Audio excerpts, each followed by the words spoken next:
मुंबई आणि नवी मुंबईवर आपण वाढत चाललेला ताण बघतोय आणि यासाठी एक नवीन आधुनिक आणि नियोजनबद्ध शहर उभारण्यात एक पर्याय म्हणून जो प्रकल्प हाती घेण्यात आला त्याला मुंबई 3.0 अर्थात 3.0 अर्थात तिसरी मुंबई असं म्हटलं जातं, ज्याला पहिल्याच टप्प्यात सकारात्मक प्रतिसादही मिळाला. महत्त्वाची अपडेट आता या प्रकल्पाबाबत जी आहे ती समोर येते. हा प्रकल्प आता प्रत्यक्षात साकार होण्याच्या मार्गावर आहे आणि याच प्रकल्पाबद्दल आपण आजच्या या व्हिडिओमध्ये सविस्तर माहिती जी आहे ते जाणून घेणार आहोत. कशी असेल तिसरी मुंबई? नमस्कार, मी अभिषेक गावंडे आणि तुम्ही पाहताय लेट्स अप मराठी. जवळपास 1970च्या दशकात मुंबई शहर हे वसवलं गेलं. आता नवी मुंबई उभारण्यामागचा विचार हा अत्यंत दूरदृष्टीचा होता, पण प्रत्यक्षात ते शहर उभारण्यात झालेला उशीर हा आजही शहरी नियोजनाच्या चर्चेचा महत्त्वाचा भाग मानला जातो. 1960 ते 70च्या दशकात मुंबई शहराची लोकसंख्या झपाट्यानं वाढली. औद्योगिकरण झालं, रोजगाराच्या संधी वाढल्या आणि तिथं असलेल्या बंदरांमुळे देशभरातून मोठ्या प्रमाणावर स्थलांतर झालं. परिणामी मुंबईत प्रचंड गर्दी, झोपडपट्ट्यांची वाढ, वाहतूक कोंडी आणि पायाभूत सुविधांवर ताण निर्माण झाला. यावर उपाय म्हणून 1970च्या सुमारास सिडको या संस्थेची स्थापना करून नवी मुंबई हे शहर उभारण्याचा निर्णय घेण्यात आला. परंतु यात ही संकल्पना योग्य वेळी मांडली असली तरी अंमलबजावणीत मोठा विलंब झाला होता. जमीन संपादन ही सर्वात मोठी अडचण ठरली. स्थानिक गावकऱ्यांचा विरोध, मोबदल्याबाबतचे वाद आणि प्रशासकीय प्रक्रिया यांमुळे या प्रकल्पांचा वेग मंदावला. त्यातच सुरुवातीच्या काळात नवी मुंबईत पाणी, रस्ते, शाळा, रुग्णालय अशा सुविधांचा अभावही होता. त्यामुळे लोकांना तिथं स्थलांतर करणं आकर्षक वाटत नव्हतं. दुसरी मोठी अडचण म्हणजे रोजगाराच्या संधींचा अभाव. बहुतांश नोकऱ्या अजूनही मुंबईतच आहेत. त्यामुळे लोकांनी राहण्यासाठी नवी मुंबई निवडली तरी रोजच्या प्रवासाचा प्रश्न निर्माण होत होता. हार्बर लाईन आणि वाशी ब्रिज यांसारख्या कनेक्टिव्हिटी प्रकल्पांना उशीर झाल्यामुळे नवी मुंबई सुरुवातीला दूर वाटत होती. मात्र हळूहळू नवी मुंबईनं विकासाच्या दिशेनं पावलं टाकायला सुरुवात केली. आणि आज परिस्थिती काय आहे तर मुंबई तर आर्थिक राजधानी म्हणून ओळखलीच जाते, त्या पाठोपाठ नवी मुंबईनं सुद्धा चांगला एक विकास जो आहे तो करून दाखवला. परिणाम काय झाला तर नवी मुंबईकडे मोठ्या प्रमाणात लोकांचा कल वाढला. पण आता नवी मुंबई सुद्धा अपुरी पडत असल्याचं दिसून येतं. त्यामुळेच तिसऱ्या मुंबईची घोषणा करण्यात आली. आणि नुसती घोषणाच नाही तर ती नेमकी कशी असेल यासाठीच्या कामांना सुद्धा वेग आलाय. त्यामुळे तिसरी मुंबई कशी असेल हे आपण आजच्या व्हिडिओत पाहतोय. पण त्याआधी याची महत्त्वाची अपडेट नेमकी काय यावर एकदा एक नजर टाकूया. तर मुंबईच्या वाढत्या विस्ताराला नवा आयाम देणाऱ्या किंवा नवा एक दिशा देणाऱ्या मुंबई 3.0 अर्थात तिसऱ्या मुंबई प्रकल्पाला प्रत्यक्ष गती मिळाली.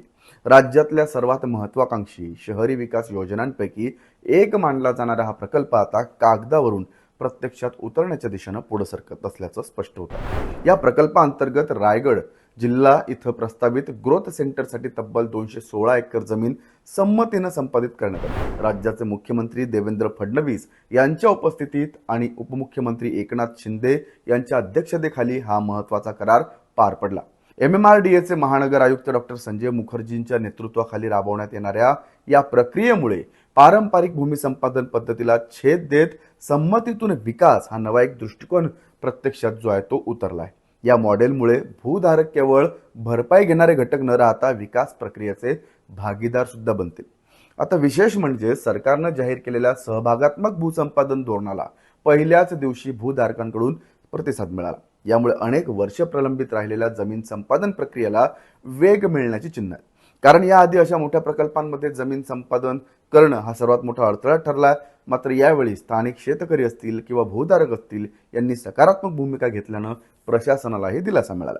आता त्यामुळे प्रकल्पाच्या पुढील टप्प्यांना जसं की नियोजन असेल, पायाभूत सुविधा असतील, उभारणी असेल आणि गुंतवणूक जी असेल ती आकर्षित करणं याला आता गती नक्कीच मिळेल. या सर्व दरम्यान अटल सेतू प्रकल्पाच्या प्रभाव क्षेत्रात उभारल्या जाणाऱ्या या नव्या शहरासाठी भूसंपादनाची प्रक्रिया अधिक व्यापक स्तरावर सुरू होत आहे. 27 एप्रिलपासून जमीन मालकांसाठी ऑनलाईन संमती नोंदणीची सुविधा उपलब्ध केली जाते.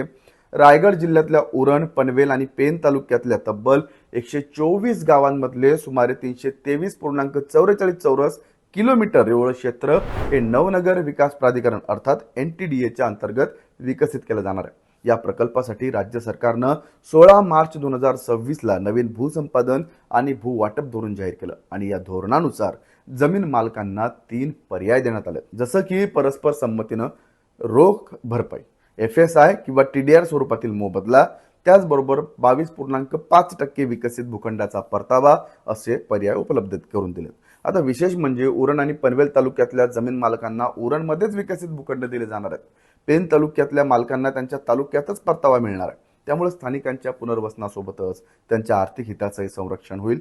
दरम्यान या नव्या प्रक्रियेमुळे भूसंपादन वेगानं होण्याची शक्यता जी आहे ती व्यक्त केली जाते. आता याशिवाय ऑनलाईन प्रणालीमुळे वाद आणि विलंब कमी होईल, नियोजनबद्ध पद्धतीनं शहर उभारणीला गती मिळेल, असा दावा MMRDA कडून करण्यात आला.